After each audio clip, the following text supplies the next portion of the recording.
Test performance of engine with off-load adjusting timings.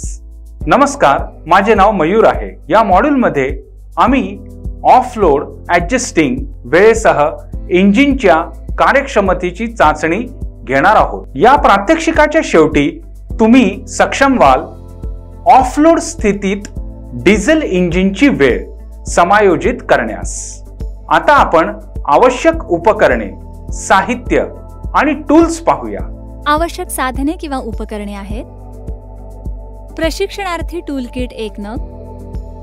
आवश्यक उपकरणे किंवा यंत्रसामग्री आहेत: multi cylinder 4 stroke diesel engine यांत्रिक गव्हर्नरसह 1 नग. 12 व्होल्ट बॅटरी केबल्ससह 1 सेट. आवश्यक साहित्य किंवा घटक: साफसफाईची ट्रे 1 नग. सुती कापड, सोप ऑइल, डिझेल, वंगण तेल.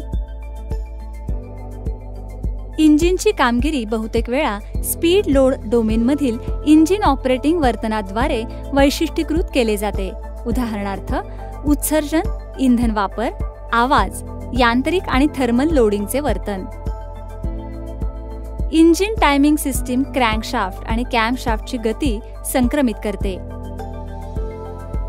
यामुळे पिस्टन आणि व्हॉल्व एकमेकांच्या संपर्कात येणार नाहीत याची खात्री करून घेऊन पिस्टनसह वेळेवर व्हॉल्व चालवले जातात. एकमेकांना काही प्रकरणांमध्ये इंजिन टायमिंग सिस्टम इंधन इंजेक्शन पंप आणि पाण्याचा पंप देखील चालवते. वाहनांच्या इंजिनच्या सुरळीत चालण्यामध्ये वेळ प्रणाली महत्त्वपूर्ण भूमिका बजावते.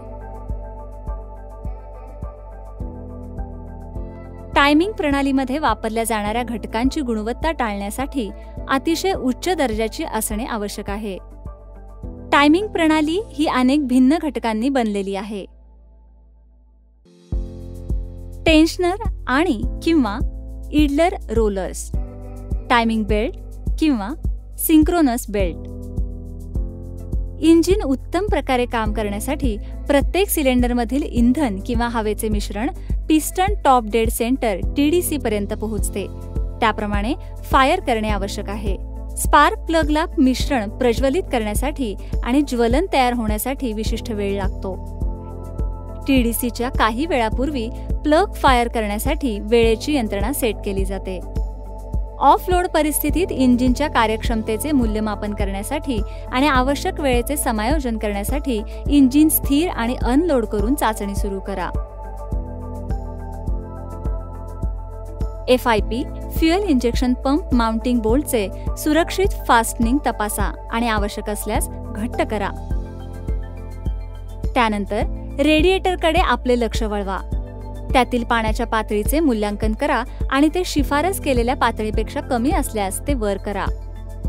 इंजिन अतिउष्ण होण्यापासून रोखण्यासाठी चांगले कार्य करणारे रेडिएटर महत्त्वपूर्ण आहे. पुढे संपमध्ये वंगण ऑइलच्या पातळीची तपासणी करा. योग्य स्नेहन राखण्यासाठी आवश्यक इंजिन भागांवर घर्षण आणि झीज कमी करण्यासाठी आवश्यक असल्यास ऑइल भरा. तसेच इंधनाच्या पातळीची पुष्टी करून इंधन टाकी तपासा आणि आवश्यकतेनुसार ते पुन्हा भरा. बॅटरीला स्टार्टिंग मोटरशी जोडा, केबल्स घट्टपणे जागेवर असल्याची खात्री करून. टीप: हँड प्रायमिंग यंत्राच्या सहाय्याने प्रणाली हवेपासून मुक्त होईपर्यंत इंधन प्रणालीला ब्लीड करा. फॅन बेल्टचा ताण तपासा आणि आवश्यक असल्यास ते समायोजित करा.